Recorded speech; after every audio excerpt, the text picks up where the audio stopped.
구속사 읽기 좋은 날입니다. 이 시간에는 창세기의 족보 제5장 새로운 구원의 역사 가운데 두 번째로 분리의 역사부터 함께 읽어가도록 하겠습니다.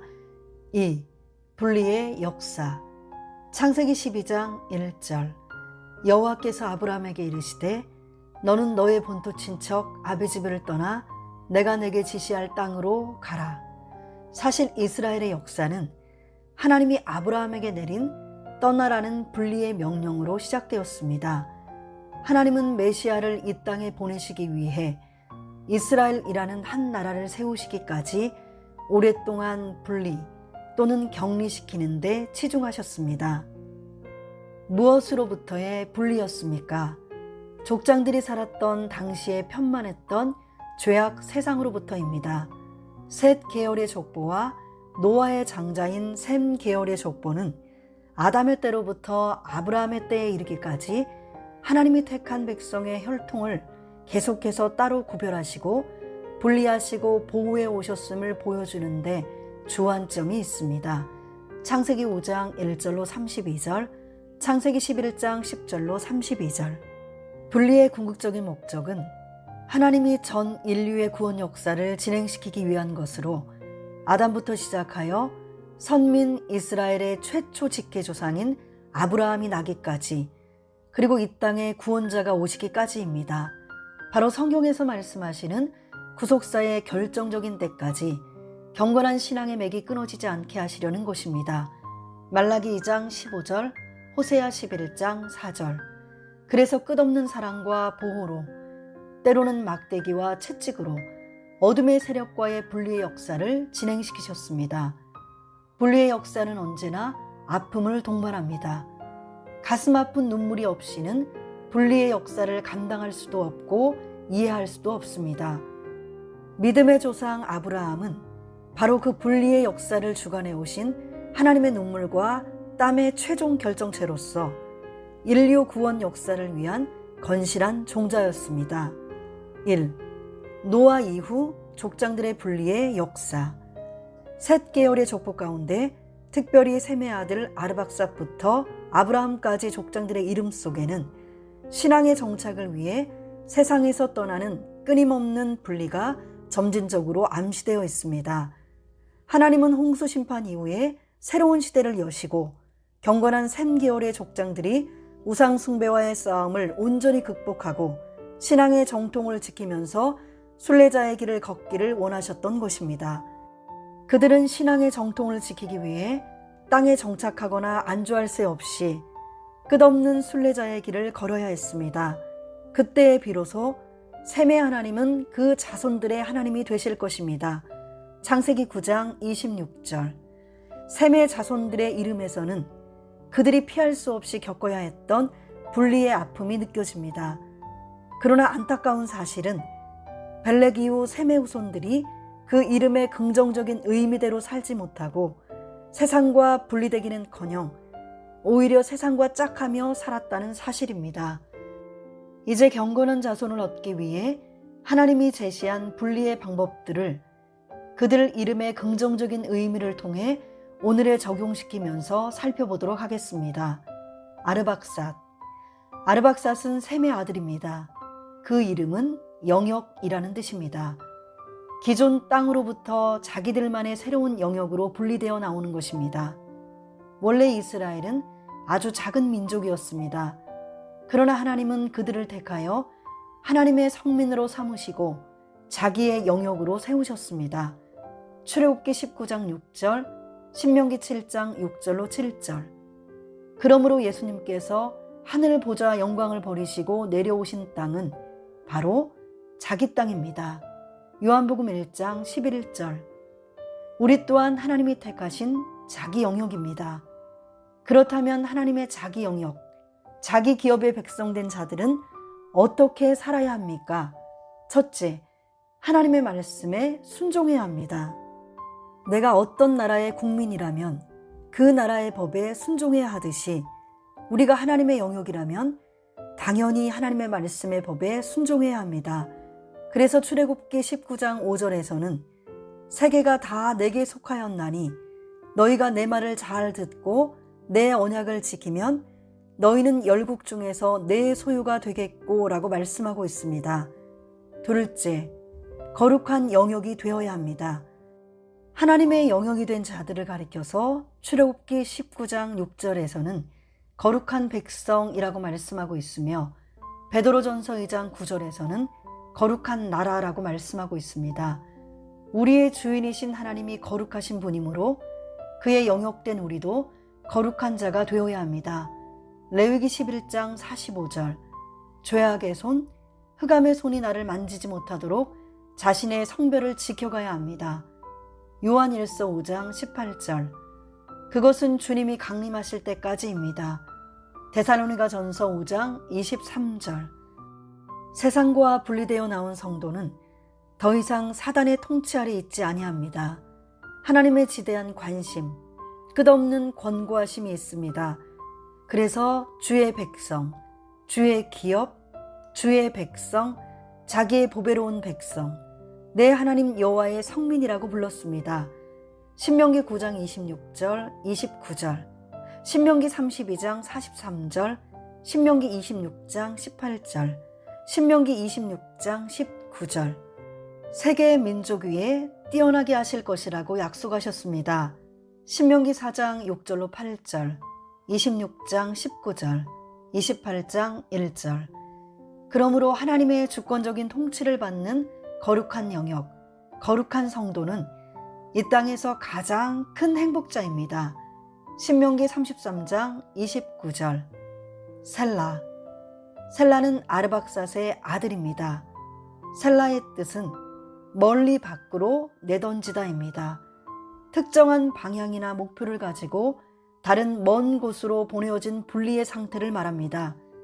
하나님의 목적과 뜻이 있는 곳, 하나님이 기뻐하시는 곳이라면 아무리 낯선 곳이라도, 아무리 불편한 곳이라도, 가장 비천한 곳에 내던짐을 당한다 할지라도 지금 사는 영역을 훌훌 벗어버리고 떠나는 결단이 있어야 하는 것입니다.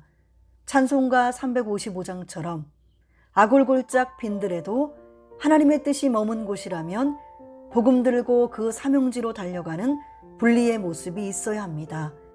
예수님은 부활하신 후 승천하시면서 예루살렘을 떠나지 말고 머무르라고 말씀하셨습니다. 사도행전 1장 4절. 이것은 예루살렘이 자기 영역이심을 나타내는 것입니다. 그러나 이제 성령을 받은 다음에는 떠나라고 말씀하십니다. 사도행전 1장 8절에서 오직 성령이 너희에게 임하시면 너희가 권능을 받고 예루살렘과 온 유대와 사마리아와 땅끝까지 이르러 내 증인이 되리라 하시니라 라고 말씀하고 있습니다. 하나님은 초대교회 성도들이 복음을 가지고 온 유대와 사마리아와 땅끝까지 내던져지기를 원하셨습니다. 그리하여 오순절 성령 강림 사건 이후에 예루살렘에 큰 핍박을 일으키셔서 유대와 사마리아 모든 땅으로 흩어지게 만드셨습니다. 사도행전 8장 1절. 이것이 바로 거룩한 내던져짐입니다. 본래 살던 삶의 터전에서 다른 곳으로 내던져진다는 것은 고독을 향한 출발을 뜻하는 것입니다. 사실 우리가 어디로 떠나라는 명령을 받는다면 쉽게 받아들일 수 없고 그것을 실천하기도 어려울 것입니다. 그러나 그것이 복음이라는 확실한 목적 있는 내던져짐일 때 야베스와 같이 더 큰 영역으로 확장되는 축복, 지경이 넓어지는 역사를 경험하는 것입니다. 역대상 4장 10절. 오늘도 우리는 복음을 가지고 아직도 복음이 전해지지 않은 불신의 땅을 향하여 내던져져야 합니다. 사단이 통치하는 땅을 복음으로 점령하여 하나님이 통치하시는 땅으로 확장시켜 나가야 합니다. 하나님은 복음을 전하는 자의 발을 기뻐하십니다. 이사야 52장 7절, 로마서 10장 15절, 에베소서 6장 15절. 오늘 우리도 자기 영역 안에만 안주하여 있지 말고 생명의 복음, 구원의 복음을 가지고 담대히 세상에 내던져질 때 그 복음의 역사로 말미암아 하나님이 다스리시는 새로운 영역이 온 천하로 확장되는 역사가 있을 것입니다. 마태복음 4장 18절로 22절, 28장 18절로 20절. 에벨. 에벨은 강을 건너서 어떤 곳을 향해 계속 움직여 나간다라는 뜻입니다. 이것은 특별한 사명지로 보냄을 받은 뒤 목적지에 도착하기까지 험준한 장애물을 만나더라도 모두 극복하고 뛰어넘으며 결코 뒤돌아보거나 멈추지 않고 계속 전진하는 모습을 연상시킵니다. 신앙은 장거리 경주요, 장애물 경주입니다. 어떤 장애가 와도 조금도 흔들림 없이 목표에 도달할 때까지 밀고 나가는 것입니다. 그 장애물은 나 자신일 때가 많고 가족과 친척, 친구일 수도 있고 죽음의 위협, 세상의 물질일 수도 있습니다. 잠언 16장 32절. 그러나 우리는 이러한 장애물로부터 분리되어 나와야 합니다. 장애물을 회피하거나 한탄하지 말고 하나님의 말씀을 의지하며 붙잡고 능히 뛰어넘고 계속 전진해야 합니다. 그러기 위해서는 수없이 나를 쳐서 복종시켜야 하고 내 생각과 싸워야 하고 또 주변의 인간적 관계까지도 말끔히 청산하는 아픔까지 감수해야 하는 것입니다. 누가복음 9장 61절로 62절. 사도 바울이 율법의 영역에서 벗어나 이방을 담는 그릇으로 내던져짐을 당했을 때 그의 앞에는 수많은 장애물이 버티고 있었습니다. 사도행전 9장 15절, 고린도후서 11장 23절로 30절. 그러나 사도 바울은 이 모든 장애물을 오직 하나님을 의지함으로 뛰어넘었습니다. 그래서 고린도전서 15장 10절에서 내가 모든 사도보다 더 많이 수고하였으나 내가 아니요 오직 나와 함께 하신 하나님의 은혜로라 라고 고백했던 것입니다.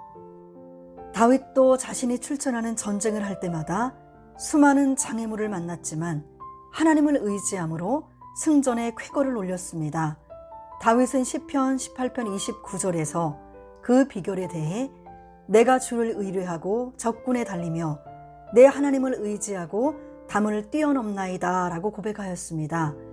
오늘 우리도 신령한 에벨과 같이 하나님을 의지함으로 죄악의 강을 건너는 분리의 결단을 통하여 복음의 영역이 크게 확장되기를 간절히 소망합니다. 벨렉의 뜻은 분리되다, 나누다입니다. 물론 이것은 1차적으로는 당시 바벨탑 사건으로 인한 민족의 분열을 보여주고 있습니다. 창세기 11장 9절. 그러나 이것의 긍정적인 의미 속에는 분리를 원하시는 하나님의 의지가 담겨 있는 것입니다. 당시 온통 혼합되어 있는 부정한 신앙 상태에서 믿음과 불신, 선과 악, 빛과 어둠, 영과 육이 분리되기를 원하셨던 것입니다. 고린도후서 6장 14절로 16절. 그런데 벨렉은 경건한 셈의 후손임에도 불구하고 바벨탑을 쌓는 일에 동참하였습니다. 바벨탑을 쌓던 자들에게는 하나님의 이름 대신에 자기들의 이름을 내려하는 교만한 동기와 성을 쌓아 스스로 자기들을 보호하려는 자기 안주가 있었습니다. 이렇게 사단은 하나님의 뜻이 전진하지 못하도록 교만이나 자기 안주와 같은 바벨탑을 쌓게 만듭니다. 벨렉이 바로 그러한 자들과 함께하고 있었던 것입니다. 인간들이 바벨이라는 성과 대를 쌓기 위하여 연합하였을 때 하나님은 분리의 작업을 하셨습니다. 언어를 혼잡케 하셨습니다. 창세기 11장 7절. 하나님의 강력하고도 강제적인 분리의 조치로 말미암아 더 이상 큰 죄를 짓지 않게 하고 훗날 벨렉의 족보에서 아브라함 한 사람을 출생시킬 준비를 하게 됩니다. 벨렉부터 아브라함 이전까지 벨렉, 루, 수룩, 나홀, 데라까지의 족장들은 죄악에서 완전히 분리되어 나오지 못한 자들입니다. 그들 자신이 그 이름에 담겨진 하나님의 소원대로 분리되지 않았기 때문에 그들의 이름은 구속사적으로 하나님이 아브라함 한 사람을 어떻게 분리시켜 데리고 나오셨는지 분리하는 그 과정과 방법을 암시해주고 있습니다. 가나안 천국에 정착하기 위해서는 수많은 분리의 아픔을 겪어야 합니다. 모든 불신앙의 바벨론에서 분리되어 나와야 합니다. 계시록 18장 2절로 4절. 그것은 악윤의 꾀를 쫓는 이중적인 신앙에서의 분리입니다. 죄악과 타협한 죄인의 길에서의 분리입니다. 오만한 자리에서의 분리입니다. 시편 1편 1절.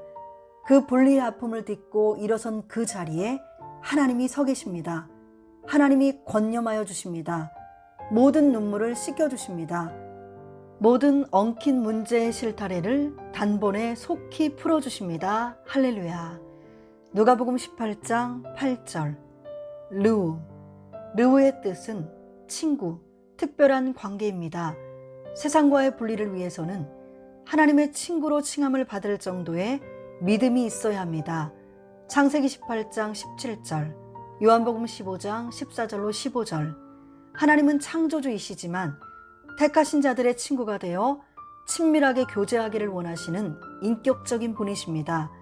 욥기 29장 4절, 시편 25편 14절, 아모스 3장 7절. 아브라함은 본토 친척 아비집을 떠나 믿음으로 과감한 분리를 함으로 후에 하나님의 벗이라는 위대한 별명을 받았습니다. 역대하 20장 7절, 이사야 41장 8절, 야고보서 2장 23절. 친구끼리는 비밀이 없습니다. 아브라함은 소돔성 심판의 비밀을 먼저 알았습니다. 창세기 18장 17절, 요한복음 15장 14절로 15절에서 너희가 나의 명하는 대로 행하면 곧 나의 친구라. 이제부터는 너희를 종이라 하지 아니하리니 종은 주인의 하는 것을 알지 못함이라. 너희를 친구라 하였노니 내가 내 아버지께 들은 것을 다 너희에게 알게 하였음이니라 라고 말씀하고 있습니다. 그렇다면 어떻게 해야 하나님의 친구가 될 수 있습니까? 예수님의 명령대로 행하는 절대 순종이 있어야 합니다. 요한복음 15장 14절에서 너희가 나의 명하는 대로 행하면 곧 나의 친구라고 하였습니다. 행함이 없는 믿음은 죽은 믿음입니다. 야고보서 2장 26절. 친구는 시와 때를 가리지 않고 항상 곁에 있는 자입니다. 우리의 영원한 친구 되어주시는 하나님을 가까이 합시다. 시편 73편 28절, 야고보서 4장 8절. 우리가 기도할 때에 멀리 계시던 하나님이 가까이 해주십니다. 신명기 4장 7절. 세상에서 제일 높다 하는 대통령이 나의 친구만 되어도 하루아침에 신분이 달라지건만 하물며 하나님을 가까이 하는 그분의 친구이겠습니까? 세상에서 분리되어 하나님의 친구로 칭함을 받기 위하여 하나님의 말씀을 그대로 행하는 순종의 사람, 진실한 기도의 사람들이 되시기 바랍니다. 수룩의 뜻은 넝쿨, 매우 단단한 힘입니다. 이것은 세상과 분리되고 하나님과 관계를 개선하는 아주 좋은 방법입니다. 하나님의 뜻과 하나님의 말씀으로 성도의 영혼을 담장의 넝쿨처럼 칭칭 감아 함께 얽히게 함으로써 세상으로 빠져나가지 못하게 하는 분리의 역사가 가능케 됩니다. 요한복음 15장 7절. 성도가 제 힘과 의지로는 세상과 분리될 수 없습니다. 오직 말씀과 기도로만 거룩해지며 그 위에 하나님의 강권적인 사랑이 은혜로 부어질 때 분리될 수 있는 것입니다. 디모데전서 4장 5절. 하나님의 주권적인 사랑이 성도를 붙잡으시는 매우 단단한 힘입니다. 고린도후서 5장 14절에서 그리스도의 사랑이 우리를 강권하시는도다 라고 말씀하고 있습니다. 강권하시는도다 라는 단어의 나나주를 보면 끄는도다 라고 해석되어 있습니다. 표준 세번역에서는 그리스도의 사랑이 우리를 휘어잡습니다 라고 번역하고 있습니다. 강권하시도다는 헬라어로 쉬네코입니다. 이 단어는 단단히 붙잡다, 사방에서 소를 몰다 라는 뜻을 가지고 있습니다. 이것은 예수 그리스도의 사랑이 우리의 손목을 단단히 붙잡아서 목자가 소를 몰듯이 주님이 우리를 몰아 전진하게 하신다는 뜻입니다. 이는 자기 백성을 구원하시기 위한 불가항력적인 은혜입니다. 로마서 8장 30절. 하나님의 사랑의 고집은 세상의 그 누구도 꺾을 수 없습니다. 사도 바울은 그리스도의 사랑이 그를 꽉 붙잡고 억제하고 있었기 때문에 자기 자신을 위하여 살지 않고 오직 복음 전파라는 그 어려운 성역을 힘껏 수행할 수 있었습니다. 오직 한 분, 그에게 사랑을 쏟아주시는 하나님이 만족하실 때까지 그분에게 집중하였던 것입니다. 그 사랑이 너무도 강하여 전도하지 않을 수 없었고, 그 사랑이 너무도 강하여 온몸 바쳐 끝까지 충성하지 않을 수 없었던 것입니다. 그 사랑이 너무도 강하여 가진 재산, 가진 명예, 가진 지식도 모두 내려놓았습니다. 예수님의 강권하시는 사랑 앞에서 모든 것이 바울에게는 배설물이 되고 말았던 것입니다. 빌립보서 3장 8절. 그 사랑이 너무도 강하여 로마에서 생명까지 기쁨으로 바쳤던 것입니다. 그렇습니다. 참된 분리는 그리스도의 사랑에 미쳐야 가능한 것입니다. 그러면 분리의 아픔, 분리로 인한 고난, 분리로 인한 인간적 손해가 아무리 엄청날지라도 아까운 것이 없습니다. 그리스도의 사랑에 끌려서 살 때는 분리의 길이 순교의 길이라 해도 기쁨으로 그 길에 동참할 수 있는 것입니다. 나홀의 뜻은 거친 숨, 헐떡거리다입니다. 이것은 긍정적인 의미로 볼 때 세상의 죄악과 맞서 승리하기까지 싸우는 충돌과 적극적인 투쟁의 모습을 말합니다. 하나님의 말씀을 사단에게 빼앗기지 않고 끝까지 지키고 간수하려는 마음입니다. 자기 자신을 죄악에 물들지 않도록 하기 위하여 힘쓰고 애쓰는 일입니다. 옛 생활, 옛 사고에서 분리되어 나오는 일입니다.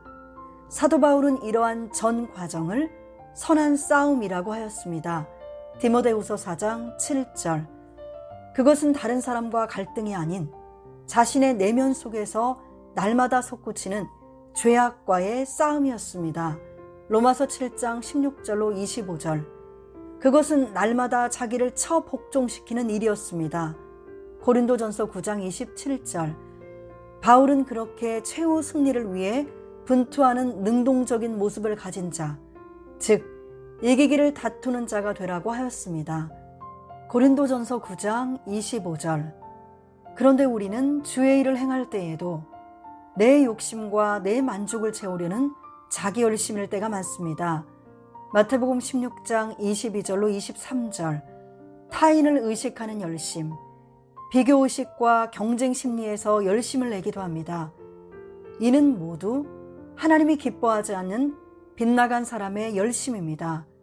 잠시 스스로 만족을 느끼거나 사람을 기쁘게 할 수는 있어도 중심을 보시는 하나님 앞에서는 인정받을 수 없는 헛 열심입니다.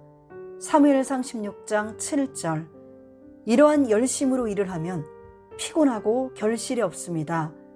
우리의 열심은 사도 바울의 고백처럼 하나님의 열심이어야 합니다. 고린도후서 11장 2절. 하나님의 열심의 영을 받으면 그분이 친히 일하십니다. 필요한 모든 힘과 능과 지혜, 물질을 공급하여 주십니다. 빌립보서 2장 13절.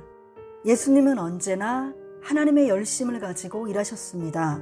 요한복음 5장 17절.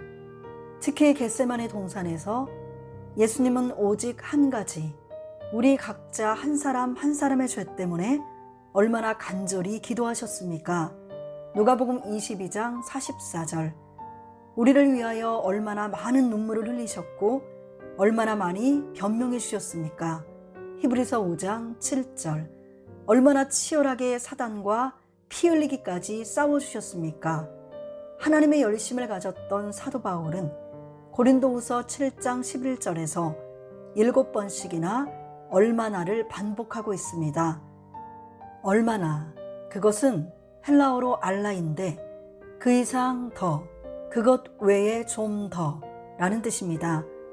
맡겨주신 주의 일에 더 충성하기 위하여, 더 기도하기 위하여, 더 봉사하기 위하여, 더 전도하기 위하여, 더 많이 수고하고 항상 주의 일에 더욱 힘쓰는 자가 되어야 할 것입니다. 고린도전서 15장 58절, 사일전 4장 1절, 디모데후서 4장 2절. 더 많이 수고하는 일, 그것이 받은 은혜를 보답하는 길이요, 죄악에서 분리되어 나오는 거룩한 방법인 것입니다. 고린도전서 15장 10절. 데라의 뜻은 이주하다, 지체하다입니다. 범죄야 온실, 갈대야 우르에서 우상을 숭배하면서 비참하게 살던 데라였습니다. 여호수아 24장 2절. 그러나 그는 자기 아들 아브라함에게 나타나신 영광의 하나님에 대한 두려움에 쌓여 순간 회개하고 아브라함과 함께 갈대아 우르의 옛삶을 청산하고 우상의 도시에서 분리하여 나오게 되었습니다. 사도행전 7장 2절로 3절, 창세기 11장 31절. 그 후 아브라함의 아버지 데라는 죄악의 습성을 완전히 벗지 못하고 하란에 정착하여 살다가 죽었지만 우상에 흠뻑 젖어 살던 그가 아브라함과 함께 우상의 도시 갈대아 우르를 떠나 강을 건너 하란까지 이주한 것은 대단한 결단이 아닐 수 없습니다. 창세기 11장 32절. 데라의 삶은 우리가 아브라함처럼 복이 되고 많은 믿음의 후손들을 거느리는 영육간의 큰 부자가 되기 위해서는 계속적인 이주의 삶을 살아야 함을 가르쳐 줍니다. 창세기 12장 2절. 만일 데라가 갈대아 우르에서 하란으로 이주한 후에 다시 가나안까지 이주하였더라면 그는 아브라함과 함께 위대한 믿음의 조상이 되었을 것이며 나아가 아브라함처럼 후대 사람들에게 존경을 받는 큰 이름의 소유자가 되었을 것입니다. 데라의 또 다른 뜻인 지체하다, 미루다에서 보듯이 사단은 우리가 가나안 천국을 향하여 이주하지 못하도록 하란과 같은 물질적인 풍요를 통하여 우리를 붙잡고 하나님의 뜻이 지체되도록 만듭니다. 당시 하란은 가나안과 메소포타미아 간의 대상로의 중간 지점으로 교통의 요지였고 상업활동이 아주 활발하여 물질적으로 풍요로운 도시였습니다. 사람들의 마음은 데라처럼 언제나 땅에 있는 보물, 물질에 붙잡혀 있습니다. 마태복음 6장 21절, 누가복음 12장 34절. 우리의 전 생애가 돈에 매여 돈줄을 따라가고 돈 앞에 아부하고 돈으로 성공 여부를 가린다면 그 마음에는 이미 하나님이 떠난 상태입니다. 하나님과 재물을 겸하여 섬길 수는 없기 때문입니다. 마태복음 6장 24절. 하나님은 정함이 없는 재물에 소망을 두지 말라고 말씀하셨습니다. 디모데전서 6장 17절. 재물을 사랑하는 것은 일만하게 뿌리가 됩니다. 디모데전서 6장 10절. 돈을 좋아했던 가룟 유다는 돈 때문에 시험 들었고 결국 돈 때문에 예수님을 배신하고 팔아넘김으로 영원히 씻을 수 없는 과오를 범하였고 자신은 목을 메고 자살하는 비참한 인생이 되고 말았습니다. 요한복음 12장 4절로 6절, 마태복음 27장 5절, 사도행전 1장 16절로 18절. 분리. 그것은 말로만 되지 않습니다. 먼저 죄를 통분히 여기며 가슴을 치는 간절한 회개가 선행되어야 합니다. 시편 32편 3절, 34편 18절, 잠언 28장 13절. 죄가 있어 죄악과 보시된 상태에서는 하나님을 가까이 할 수도 없고 거꾸로 그 죄가 하나님과 우리 사이를 분리시켜 버립니다. 이간질합니다. 내가 저질러 놓은 죄는 나의 삶의 주변에서 맴돌며 머물러 그림자처럼 평생을 따라다닙니다. 그 죄가 우리를 끝까지 찾아와 우리를 쳐서 증거합니다. 민수기 32장 23절, 이사야 59장 12절, 요한계시록 17장 16절에서는 그 죄가 우리를 망하게 하고 벌거벗게 하고 불로 아주 살라버린다고 말씀하고 있습니다. 죄가 얼마나 끈질기고 지독하고 무섭습니까? 죄 없으신 예수님도 우리 속에 있는 죄가 분리되기까지 땅에 무릎을 꿇고 이마를 땅에 대고 더욱 간절히 애쓰고 힘쓰셨습니다. 누가복음 22장 44절. 예수님처럼 죄에 대한 가슴 아픈 통분을 가지고 죄가 붙으려야 붙을 수 없을 정도로 철두철미하게 회개하시기 바랍니다. 죄를 완전히 분리하시기 바랍니다. 그리할 때 떠나라고 분리를 명하시는 말씀에 온전히 순종할 수 있습니다. 지금 이 순례자의 길을 지체시키는 것이 있다면 믿음으로 분리하시기 바랍니다. 참 신앙은 당장은 이해가 되지 않아도 하나님의 말씀이라면 전폭적으로 예, 아멘으로 대답하고 구체적인 행동으로 옮기는 것입니다. 고린도후서 1장 20절. 하나님께 선택받은 것으로 만족하고 현실에 안주해서는 안 됩니다. 날마다 자기를 희생하여 바치는 충성과 최종 목적지를 향한 시선 집중이 없이는 한 걸음도 전진할 수가 없습니다. 이제까지 성경의 역사가 증명하듯이 하나님이 그 작정하시는 바 인류 구원의 역사는 반드시 그 끝을 보고야 말 것입니다. 그 끝이 이를 때까지 이 땅에 안주하지 않고 갈팡질팡 머무르지 않고 뒤로 물러가지 않고 한 걸음씩 앞으로 전진해 나갈 때 세상과 분리된 거룩한 성도로서 마침내 하나님 나라에 들어가게 될 것입니다. 구속사 읽기 좋은 날 여기까지 읽어드리고요. 다음 시간에는 두 번째로 아브라함의 분리의 역사부터 함께 읽어가도록 하겠습니다. 감사합니다.